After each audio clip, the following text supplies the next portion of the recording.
Apocalipse 21, a partir do versículo 9, nós vamos ler hoje até o 22, versículo 5.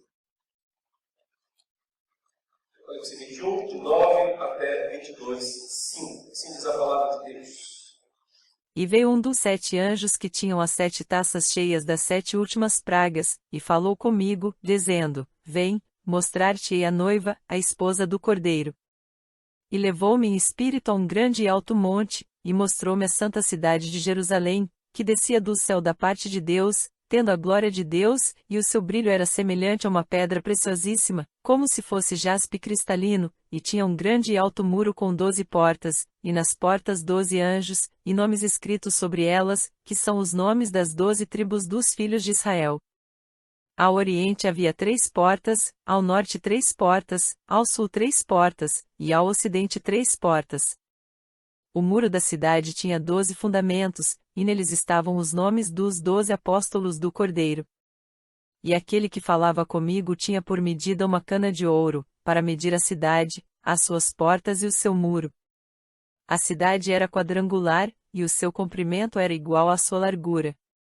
E mediu a cidade com a cana e tinha ela 12.000 estádios, e o seu comprimento, largura e altura eram iguais. Também mediu o seu muro, e era de 144 covados, segundo a medida de homem, isto é, de anjo. O muro era construído de jaspe, e a cidade era de ouro puro, semelhante a vidro límpido.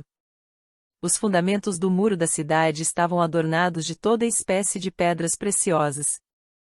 O primeiro fundamento era de jaspe, o segundo, de safira, o terceiro, de calcedonia, o quarto, de esmeralda, o quinto, de sardônica, o sexto, de sárdio, o sétimo, de crisólito, o oitavo, de berilo, o nono, de topázio, o 10º, de crisópraso, o 11º, de jacinto, o 12º, de ametista.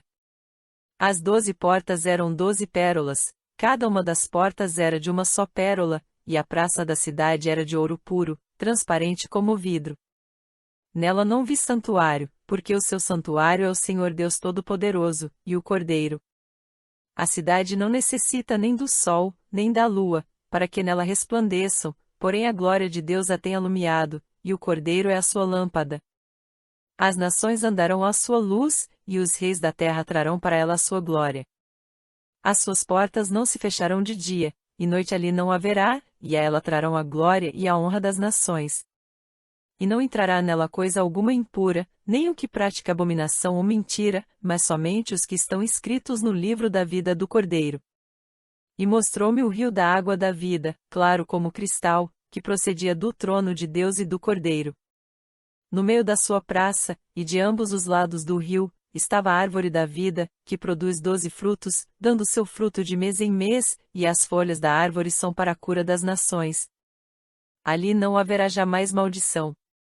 Nela estará o trono de Deus e do Cordeiro, e os seus servos o servirão, e verão a sua face, e nas suas frontes estará o seu nome. E ali não haverá mais noite, e não necessitarão de luz de lâmpada nem de luz do sol, porque o Senhor Deus os alumiará, e reinarão pelos séculos dos séculos. Aqui finaliza a parte apocalíptica do livro, ficando só ainda a parte final, o convite final, o encerramento do livro, que nós deixaremos para ler e meditar uma outra oportunidade. Na mensagem anterior, hoje pela manhã, eu comecei a falar a respeito dos novos céus e nova terra, ou novo céu e nova terra, e a tônica da mensagem foi: por que é que Deus, afinal de contas, precisa criar uma nova terra e um novo céu? E nós oferecemos, à luz do texto que nós lemos, 3 razões principais. A primeira delas é que Deus quer recriar essa terra. A terra é importante. Esse mundo foi criado para a glória de Deus. Deus não vai descartá-lo pura e simplesmente para criar algum paraíso etéreo, puramente espiritual. A terra faz parte dos propósitos de Deus. Portanto, Deus renovará a terra para um estágio, evidentemente, muito superior, incomparável em relação ao atual, até mesmo incomparável em relação ao que foi o Éden, lá no passado, lá no início do Gênesis. Será uma nova situação, um mundo novo, perfeito, livre de qualquer tipo de turbulências. A segunda razão levantada foi porque os céus também precisam de renovação. Há um novo céu. Foi no céu que o mal teve início com a queda dos anjos. De lá, o mal vem para a terra e então torna também a terra maldita, justamente por causa da entrada do pecado aqui neste mundo. Portanto, Deus quer renovar os céus também. Mas a razão principal de renovar os céus é para tornar o céu unido à terra. Hoje, terra e céu são lugares separados. Na terra vivem homens, homens que têm corpo e alma.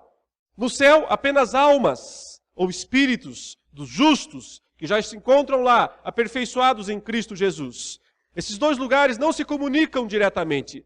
Não há como transitar de um lugar para o outro. Há uma separação clara. Carne e sangue não podem entrar lá na presença de Deus. Por isso, Deus renovará também os céus, para que ele se una à terra. A imagem, várias vezes repetida aqui nesses capítulos, é dos céus descendo à terra. A nova Jerusalém desce do céu. É uma figura de Deus vindo até os homens, para que a terra deixe de ser pura e simplesmente o estrado dos pés de Deus e passe a ser o lugar da habitação plena de Deus. Nesse sentido, como eu disse, é ir além do próprio Éden, do próprio Gênesis, porque lá Deus vinha na viração do dia para falar com o ser humano.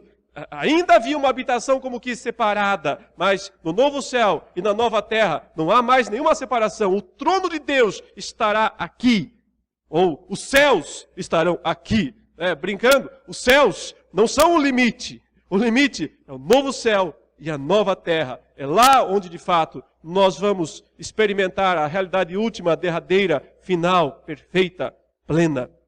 E finalmente, a terceira razão oferecida aqui pela manhã, pela qual Deus precisa, quer recriar os céus e a terra, é justamente porque nós precisamos de uma casa para morar, de um lar para morar. Nós, novas criaturas em Cristo, não nos satisfazemos com esse mundo. Esse mundo é pouco para nós.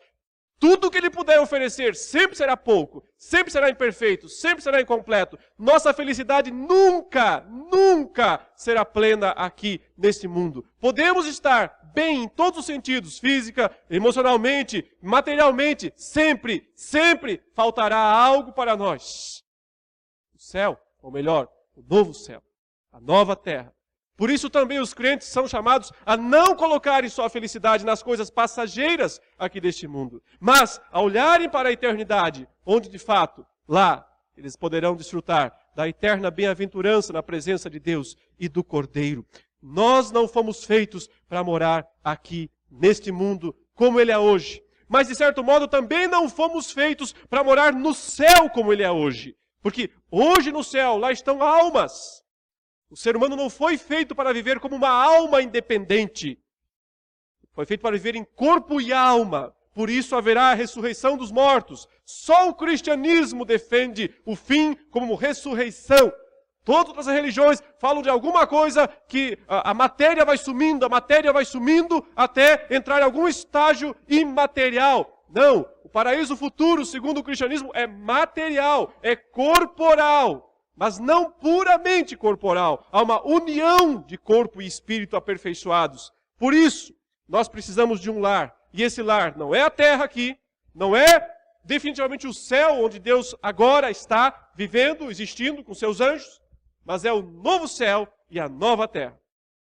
Tendo falado sobre isso, então nós encontramos no texto de Apocalipse 21 e 22 uma descrição deste lugar, o novo céu e a nova terra, unidos e aperfeiçoados. Nós vamos olhar para essa descrição para tentar identificar alguns aspectos teológicos que são importantes para nós, lembrando sempre que não é uma descrição literal do futuro, mas uma descrição teológica, uma descrição que usa símbolos para comunicar uma verdade eterna. E é isso que nós temos que atentar num primeiro momento. E eu chamo a sua atenção, já de início, para uma expressão que o anjo, aqui no versículo 9, o anjo fala para João, o anjo chama João e diz assim: então veio um dos 7 anjos que tem as 7 taças cheias dos últimos 7 flagelos, falou comigo dizendo: vem, mostrar-te-ei a noiva, a esposa do Cordeiro. há 3 mulheres principais em Apocalipse. 3 mulheres recebem destaque, há outras, evidentemente, mas 3 são simbólicas e recebem grande destaque. A primeira mulher que recebe grande destaque em Apocalipse está no capítulo 12. Ela é descrita como uma mulher vestida de sol, com a lua debaixo dos pés, uma coroa de 12 estrelas na cabeça. Ela está grávida, ela grita com as dores de parto para dar à luz. Diante dela então surge um dragão grande, vermelho, tenebroso, terrível, que se coloca diante da mulher para devorar o filho quando nascesse. Esta mulher representa, no capítulo 12, a igreja do Antigo Testamento. Todo o povo de Deus, desde Eva, a primeira mulher, até Maria, a última mulher, que está na genealogia de Cristo e que trouxe Cristo ao mundo. Desde o início, em Gênesis 3,15, Deus falou para a serpente, a respeito da mulher, que dela viria um descendente para esmagar a cabeça da serpente. O Antigo Testamento nada mais é do que o relato desta história, como após geração, Deus agiu no mundo para prepará-lo, para que seu filho viesse, seu filho nascesse. Essa é a primeira mulher que recebe grande destaque no Apocalipse. A segunda mulher que recebe grande destaque é algo totalmente contrário. É algo que evoca o lado oposto. É a grande meretriz. A grande meretriz do capítulo 17, do capítulo 18 de Apocalipse, que aparece embriagada com o sangue dos mártires, que é aquela que convida os seres humanos a usufruírem dos prazeres ilícitos e degeneradores, para que se tornem alienados das coisas de Deus e mais mergulhem no erro, no vício, na perdição, na depravação. Essa é a mulher que representa o mundo. O mundo na sua face sedutora, que seduz as pessoas, homens e mulheres, para uma vida de dissolução, uma vida de virar as costas para Deus e de seguir o caminho da impiedade e da perversão. E ela é descrita como sendo destruída. A mulher de Gênesis 3, que é reescrita em Apocalipse 12, é protegida por Deus, é guardada por Deus. Mas a mulher de Apocalipse 17 e 18 é destruída, é esmagada pelo juízo de Deus. O interessante é que o próprio mundo se ocupa de destruí-la também. A fúria do pecado é autodestrutiva. E o fim da mulher em Apocalipse 18 é triste e melancólico. Todos os povos chorando pela destruição desta mulher terrível, mas sedutora.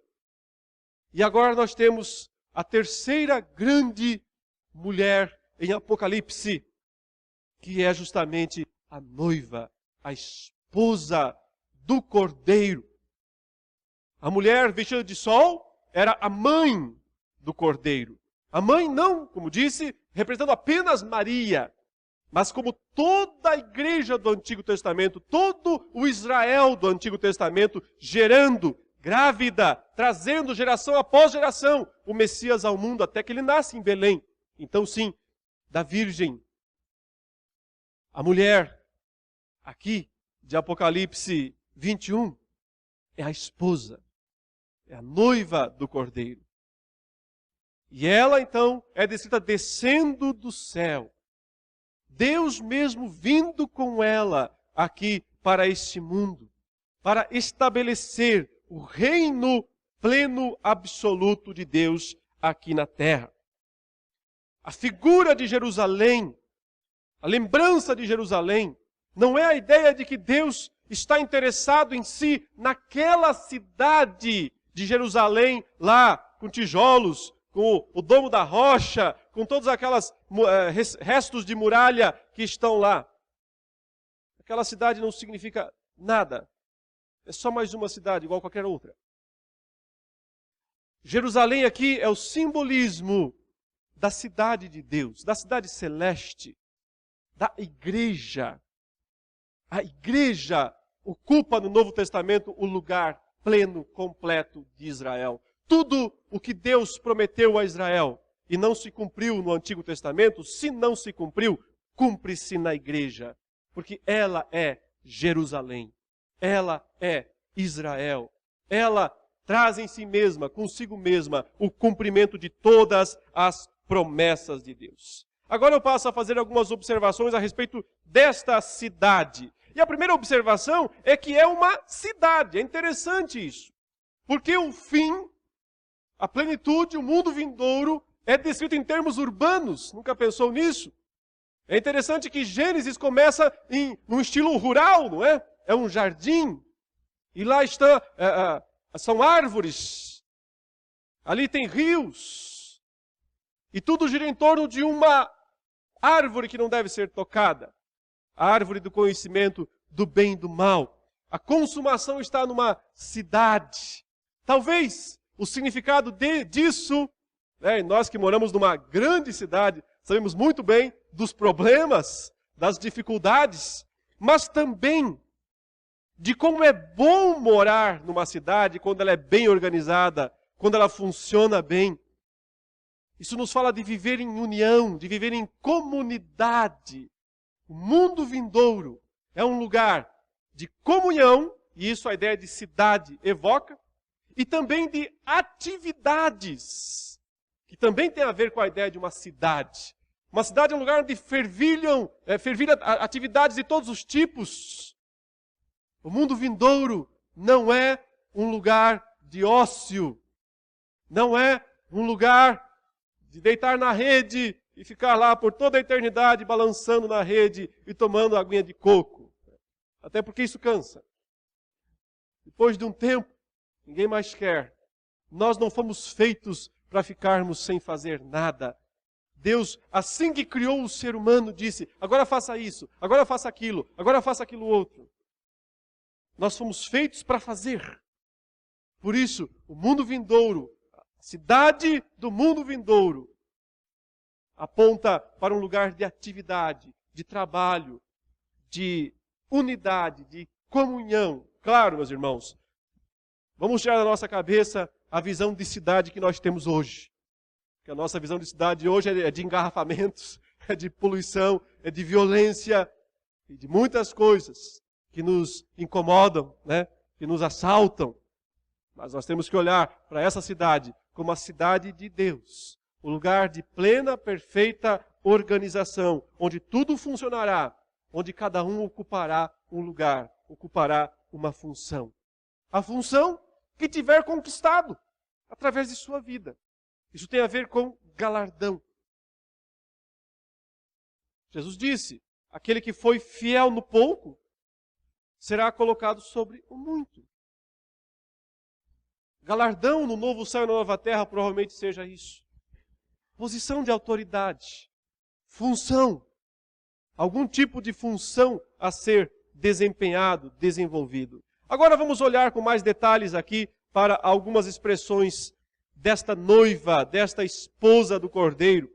Então o verso 10 diz, me transportou em espírito até uma grande e elevada montanha, me mostrou a santa cidade, Jerusalém, que descia do céu, da parte de Deus, a qual tem a glória de Deus. Aqui está a primeira expressão fantástica, ou seja, Deus empresta sua própria glória para esta cidade, para esta noiva, para esta esposa. Ele compartilha. Isso é certamente um símbolo dos casamentos do Antigo Testamento, quando o noivo, como que transfere para a noiva a sua própria posição, o seu nome, a sua dignidade, suas riquezas.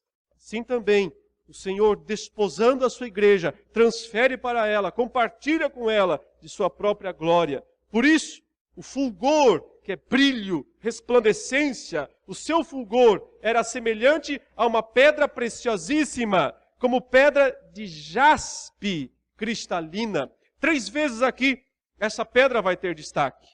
E sempre como algo que vem em primeiro lugar. E a primeira vez que jaspe apareceu em Apocalipse foi justamente na descrição do trono de Deus.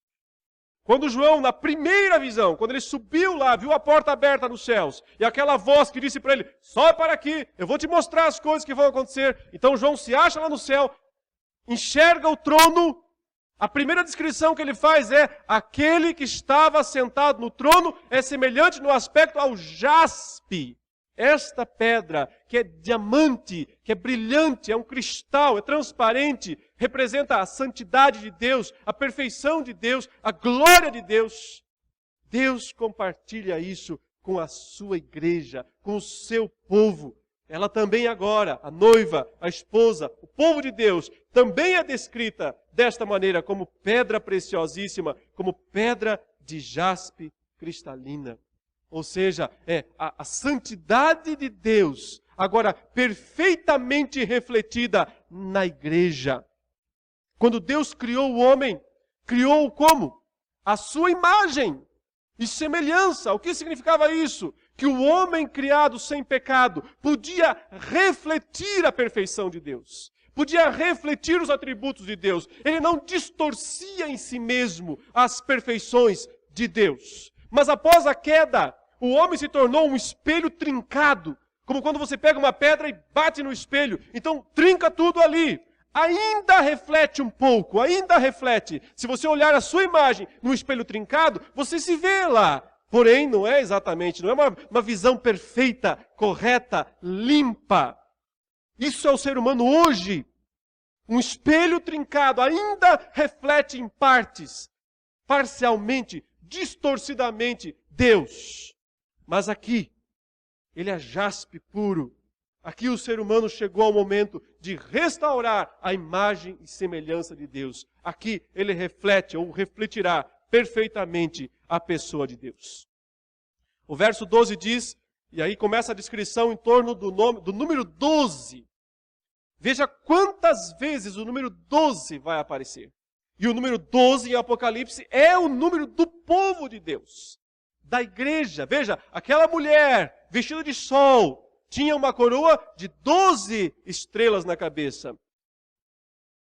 Lá no céu, assim que João viu o trono como jaspe, em seguida ele viu 24 anciãos, 12 mais 12. 12 apóstolos do Antigo Testamento, 12 patriarcas do Antigo Testamento, 12 apóstolos do Novo Testamento. 12 em Apocalipse é o número da igreja, do povo de Deus. E é por isso que ele vai usar tantas vezes aqui o número 12. Veja, no versículo 12 diz, esse aqui é coincidência, tá? O versículo 12 não é planejado, porque quando João escreveu, não havia versículos, os versículos foram colocados séculos depois. Então, o fato de estar aqui no número 12, isso sim é coincidência. Tinha grande e alta muralha, 12 portas, e junto às portas, 12 anjos, e sobre elas, nomes inscritos que são os nomes das 12 tribos dos filhos de Israel. Então veja, o que é a igreja na sua perfeição? É a reunião dos crentes do Antigo Testamento com os crentes do Novo Testamento. Não são duas igrejas separadas. Deus não tem dois projetos. Um projeto com Israel, outro projeto com a igreja. Deus só tem um projeto que inclui a igreja do Antigo e do Novo Testamento. Aqui, a Santa Cidade, Jerusalém, o mundo vindouro, tem tanto os 12 patriarcas quanto os 12 apóstolos. Primeiro cita os patriarcas, os 12 filhos de Israel, como dando nomes às portas. Uma cidade com 12 portas bem distribuídas, diz. 3 portas a leste, 3 ao norte, 3 ao sul, 3 ao oeste. Ou seja, uma cidade que está aberta para todas as direções. Para quem vem de todos os lados. Isto é, sim, um simbolismo do que Israel deveria ter sido no Antigo Testamento. Por que é que Deus plantou aquela naçãozinha pequena, minúscula, naquele lugar lá onde a gente chama de Oriente Médio? Deus colocou Israel naquele lugar, porque ali era o centro, como que um centro do mundo antigo. Uma ligação de 3 continentes praticamente. Uma via de acesso para 3 continentes, África, Ásia, Europa. Deus coloca Israel no centro do mundo antigo. Com que objetivo? De ser uma testemunha para as nações. Por isso o simbolismo aqui das portas, apontando para todos os lados, ou seja, Israel chega através da igreja aqui ao cumprimento pleno da sua missão. O seu propósito, finalmente, é alcançado plenamente. Quando Israel, então, através da igreja, pela igreja, chega à sua plenitude. Veja que ainda o texto, então, diz, no verso 14, a muralha da cidade tinha 12 fundamentos. E estavam sobre estes os 12 nomes dos 12 apóstolos do Cordeiro. 12 portas, Israel como aquela que tem a missão de testemunhar para as nações, portas abertas para as nações, e agora também 12 fundamentos. Os apóstolos são chamados no Novo Testamento de o fundamento da igreja. Veja, meu irmão, minha irmã, que nós não temos aqui 50 mil apóstolos, são só 12. Ok? Infelizmente, ou melhor, felizmente, os nomes de Valdemiro Santiago não estão aqui. R. Soares, ou sei lá quem, não é? Estevão Hernandes, esses nomes não estão aqui. Pois que não são apóstolos. Não passam de falsos apóstolos. Que tiveram a audácia, a prepotência, o absurdo orgulho de reivindicar para si um título que Deus não lhes deu. E por isso seus nomes estão fora dessa lista. Aqui estão os verdadeiros apóstolos do Senhor Jesus. Que para serem chamados apóstolos, precisavam inclusive ter visto a Jesus ressuscitado durante aquele período de 40 dias em que Cristo esteve na terra. Essa era uma das credenciais, uma das exigências para alguém ser um verdadeiro apóstolo. Portanto, se alguém hoje se diz apóstolo, tem que ter pelo menos uns 1950 anos de vida. Se tiver isso, confere a identidade. Se tiver, pode ser. Caso contrário, entrou para o rol dos falsos. E que ficarão fora, não tenho medo de dizer, ficarão fora desta cidade. Porque são usurpadores. E usurpadores não têm lugar na cidade do Cordeiro. A igreja aqui está reunida nos seus representantes verdadeiros. Os 12 patriarcas do Antigo Testamento, os 12 apóstolos do Novo Testamento. Veja que agora os múltiplos de 12 vão aparecer. Verso 15. Aquele que falava comigo tinha por medida uma vara de ouro para medir a cidade, as suas portas, a sua muralha. A cidade é quadrangular, ou seja, ela é perfeitamente quadrada. Na verdade, ela é um cubo perfeito. O texto diz que é de comprimento e largura iguais. E também a altura. Ela tem a mesma medida de comprimento, de largura e de altura. Ele mediu então a cidade e ela chegou até 12.000 estádios. Um tamanho enorme, quase 2.000 quilômetros, segundo algumas contas. Outras contas reduzem um pouco esse número, mas coisa grandíssima, uma cidade de 2.000 quilômetros, talvez. De comprimento, de largura e de altura também. É claro que isso é simbólico. É claro que isso não tem o objetivo de falar de uma cidade literal, mas ela está apenas mostrando a igreja na sua plenitude, nos múltiplos de 12, sempre apontando para os eleitos de Deus, o povo escolhido de Deus. Desde o Gênesis até o Apocalipse, até o fim do Apocalipse, todos os salvos em toda a história, e só eles, que estarão lá nesta impressionante cidade. Mediu também a sua muralha, diz o verso 17, após ele dizer que o comprimento, a largura e a altura são iguais. Mediu também a sua muralha, 144, novamente aí, um múltiplo de 12. Côvados, medida de homem, isto é, de anjo. A estrutura da muralha, o significado dessa medida de homem, isto é, de anjo, é um mistério, não sabemos o que exatamente ele quer dizer com isso. Talvez a ideia seja dizer que seja para os anjos, seja para os homens, agora é uma medida só. Não há mais diferença. Essa cidade atende bem às necessidades de todos. É um lugar comum, tanto para homens, tanto para anjos. A estrutura da muralha é de jaspe. Novamente, essa pedra que aponta para aquela ideia da santidade de Deus. Também a cidade é de ouro puro, semelhante a vidro límpido. Então observe, meu irmão, minha irmã, o objetivo não é fazer uma descrição literal, né? Uma cidade de ouro puro.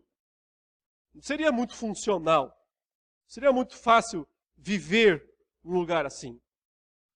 O ouro só tem valor para nós por causa do pecado. Por isso que nós atribuímos valor a certas coisas, que na verdade são metal igual a qualquer outro. Então pensar que a cidade vai ser literalmente de ouro puro não faz nenhum sentido. É o simbolismo que nos transmite algo valioso. Ou seja, ouro aponta para algo precioso para nós. Ao dizer que a cidade é de ouro puro, o que o autor, o que o Espírito Santo quer, é que nós pensemos na preciosidade desse lugar. E não nos detalhes, literalmente. O mesmo vale para as próximas descrições, quando diz que os fundamentos da muralha da cidade estão adornados de toda espécie de pedras preciosas. O primeiro fundamento, novamente aparece aqui, o jaspe. O segundo, o safira. O terceiro, calcedônia. O quarto, esmeralda. O quinto, sardônio. O sexto, sárdio. O sétimo, crisólito. O oitavo, berilo. O nono, topázio. O décimo, crisópras. O décimo, jacinto. O décimo, ametista. São pedras coloridas. Aqui não há um padrão claro. Algumas são vermelhas, outras são brancas, algumas aqui são verdes, há pedras amarelas. Penso que talvez a ideia seja mesmo criar um efeito de fulgor, de brilho, de esplendor. As cores dessas pedras preciosas apontando para algo belo, belíssimo, indescritível, na verdade. Porque não há linguagem.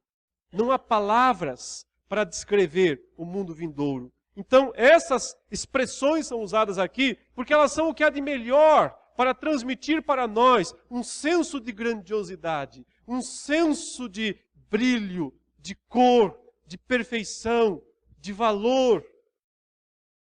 Isso que nós devemos guardar. Veja que o verso 21 diz: as 12 portas são 12 pérolas. E cada uma dessas portas de uma só pérola. A porta é enorme. E agora diz aqui que ela é uma pérola. A pessoa brincou assim, que queria ver a ostra, né, que foi usada para gerar uma pérola. Evidentemente que o objetivo aqui não é, mais uma vez, falar de uma descrição de um lugar literal, né, mas apontar para a grandiosidade, a suntuosidade, a perfeição deste lugar. Continuando, diz que a praça da cidade, mais uma vez, de ouro puro, como vidro transparente. E aí vem a grande e principal descrição de toda essa cena. Nela, não vi santuário. Ou seja, se procurar no Google, na cidade que desce dos céus, Nova Jerusalém, onde fica o templo mais próximo, não vai achar. Não tem. nem nos moldes do Antigo Testamento, aquele templo onde a religião de Israel era centralizada através do sacrifício, nem o que nós temos hoje, que são espaços que não são semelhantes ao templo de Israel, são diferentes, mas são espaços onde a igreja se reúne, e é quando ela se reúne que ela é igreja, para louvar, para bendizer. Você não vê mais isso neste lugar. E a explicação é muito simples. Por que é que não há santuário lá? Porque o seu santuário é o Senhor, o Deus Todo-Poderoso e o Cordeiro. Então, aqui está a perfeição. Nada mais separa o homem de Deus. Não há mais barreiras, não há mais empecilhos, não há mais caminhos intermediários. O homem redimido diante da face de Deus. Essa é a descrição máxima de perfeição. Nada vai além disso. Não há descrição maior do que essa, superior a essa, que acrescente alguma coisa a mais. Esse é o sentido pleno da regeneração, da redenção, quando o homem não precisar mais de nenhum tipo de santuário, porque estará diante de Deus. Expandindo isso, o texto diz que a cidade também não precisa de luz, nem do sol, nem da lua, nem de energia elétrica, de nenhum tipo de candeia, de alimentação por material inflamável, porque a glória de Deus a iluminou. Ele compartilhou com ela a sua glória.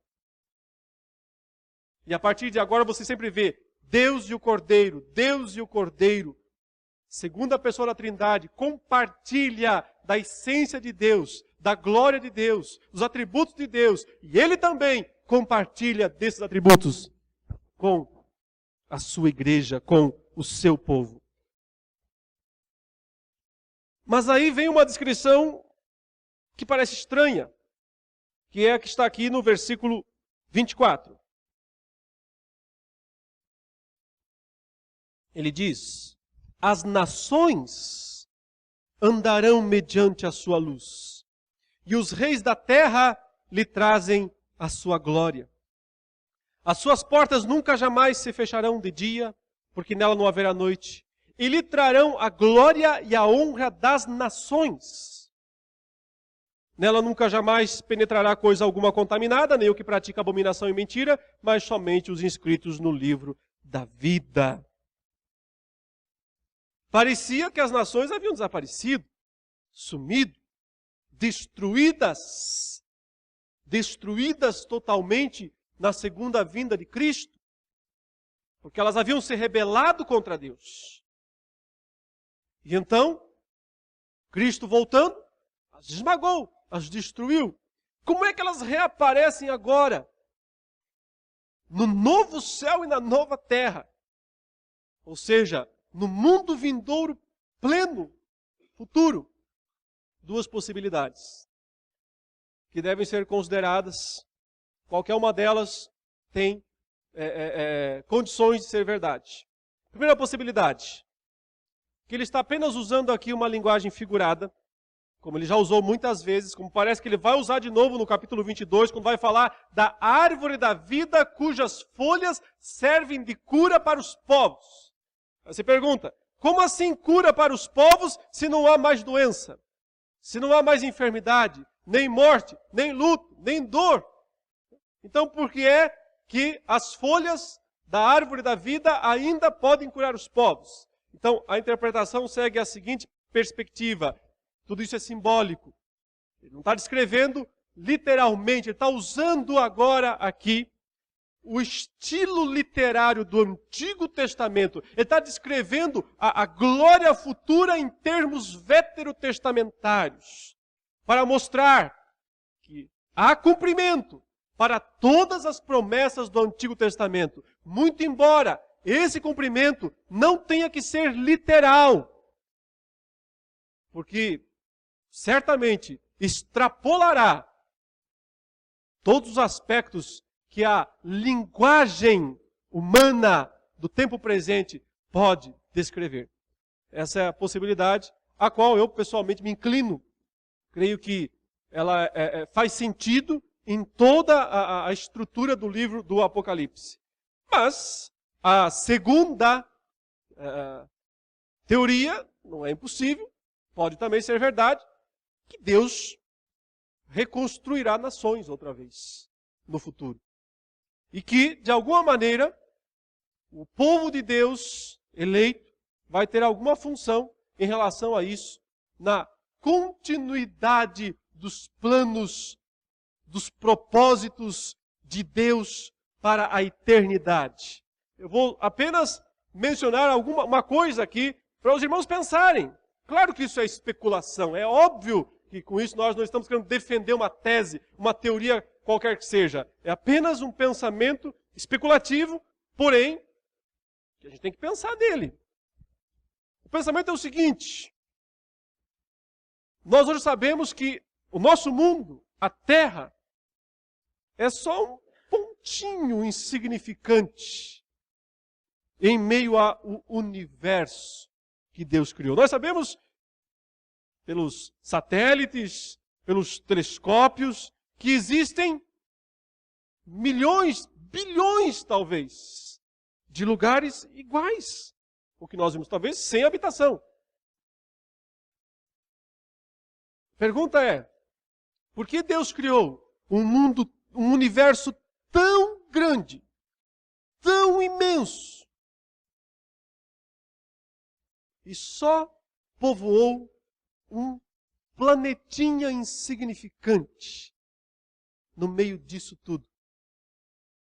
Então, essa especulação diz o seguinte: aí entram as nações, aí entram os mundos vindouros a serem povoados, a serem colonizados, a de alguma maneira o reino de Deus se expandir por todo esse universo criado e renovado. Sim, isso é só uma especulação, sem qualquer chance de prova, sem qualquer chance de prova bíblica. Mas quem diria que é impossível? Quem diria que não pode ser, que não pode acontecer? Quem é que pode prever qual é o propósito de Deus no novo céu e na nova terra? Quem é que pode dizer quantas coisas mais Deus planejou para esse futuro eterno? A gente vai ter tempo demais para não fazer nada, entendeu? É tempo demais para não fazer nada. Quantas coisas mais Deus pode ter nos seus planos? Ele é grande demais. Deus é grande demais. Pode ser que o seu plano não se restrinja apenas ao que nós somos hoje. Portanto, nós podemos pensar nesses dois aspectos. Talvez tudo isso aqui seja apenas uma descrição simbólica, mostrando em termos veterotestamentários que tudo aquilo que Deus prometeu se cumpre, ainda que de uma maneira figurada e espiritualizada. Porém, talvez seja um modo de Deus dizer: tem muito mais coisas para vir. Tem muito mais coisas para acontecer no novo céu e na nova terra. Não é o fim, é o começo. É o começo da eternidade. É só o comecinho dela. Quantas coisas mais Deus pode ter preparado para o seu povo neste lugar, o novo céu e a nova terra.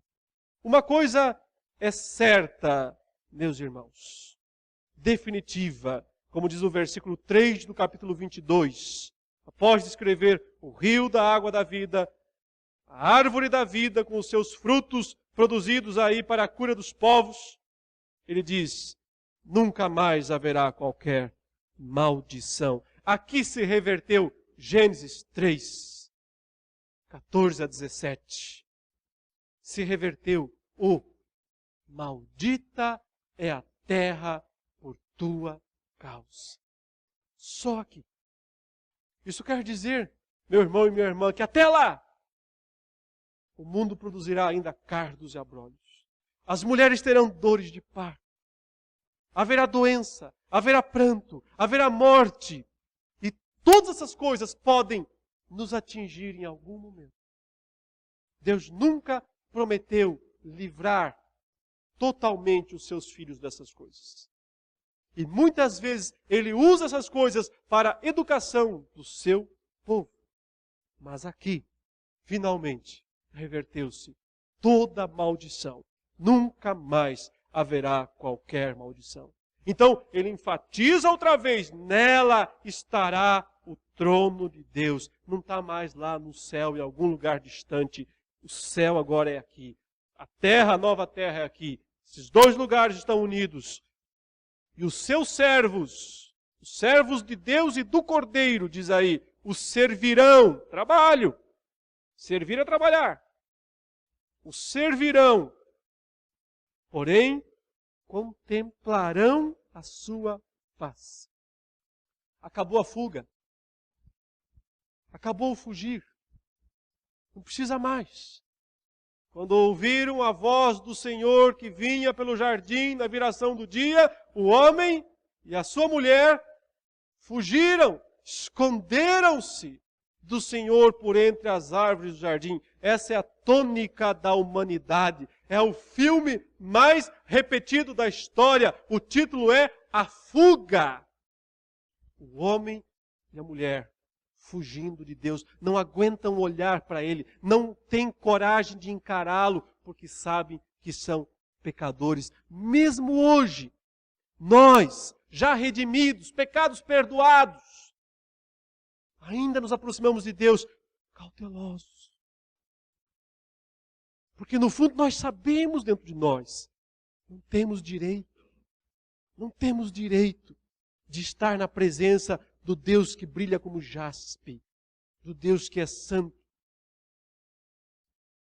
É só aqui, quando toda imperfeição tiver sido removida, que os seus servos contemplarão a face dele.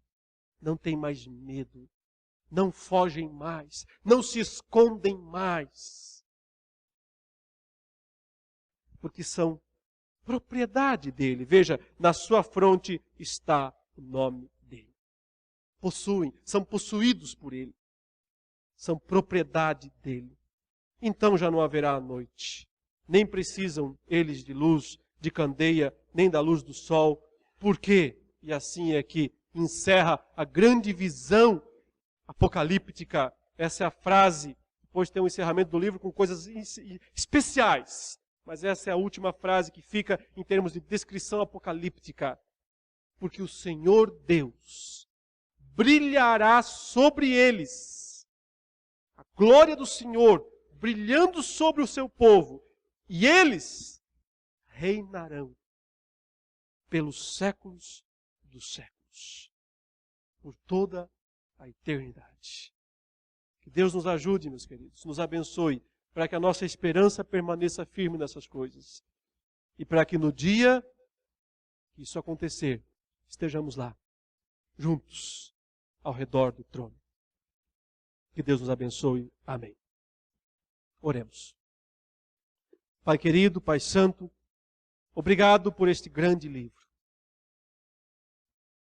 Por essas grandes descrições que ficaram para nós inspiradas pelo Santo Espírito, que nos falam do passado, do presente, do futuro, que descrevem como um todo a nossa vida, a nossa existência, que descrevem como um todo a redenção que há em Cristo Jesus, os grandes, soberanos propósitos do nosso Deus, do nosso Pai.